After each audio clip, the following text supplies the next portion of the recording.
Hello students, क्या आपको अपना ट्राइग्लिसराइड लेवल और एचडीएल लेवल पता है? आप बोलोगे कि सर ये टेस्ट तो हमने कभी कराया नहीं। अगर आपको भी अपना एचडीएल लेवल और ट्राइग्लिसराइड लेवल पता नहीं है तो आज के आज आप जाके ये चेक करा सकते हो।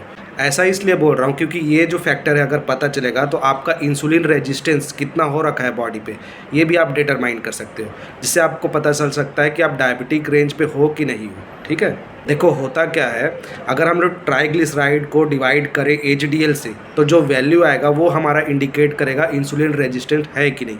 अगर ये वैल्यू 3 से ज़्यादा आ रहा है तो हम इंसुलिन रेजिस्टेंट के कैटेगरी में आते जा रहे हैं और डायबिटीज़ होने का चांस हमको है। ठीक है, टाइप 2 डायबिटीज़। एक आइडियल रेंज की अगर मैं बात करूं तो ट्राइग्लिसराइड का लेवल 150 mg पर डीएल से ज़्यादा नहीं होना चाहिए आपके बॉडी पे, और उसी प्रकार एचडीएल का लेवल 60 mg पर डीएल से कम नहीं होना चाहिए।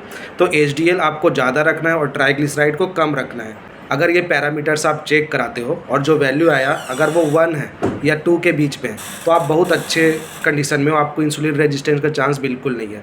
2.5 तक भी आप बॉर्डर लाइन पे हो। ठीक है, फॉर एग्जांपल जैसे कि अगर मैं चेक कराता हूँ और किसी का आया वैल्यू 170 आया उसका एलडीएल लेवल, और अगर एचडीएल लेवल आ जाता है 80 तो डिवाइड करने के बाद मिलेगा हमको 2.1, जो कि एक ठीक है मिनिमम रेंज है, उतना क्रॉस नहीं किया। लेकिन आप अगर 3 को क्रॉस कर जाते हो तो आपको इंसुलिन रेजिस्टेंट है।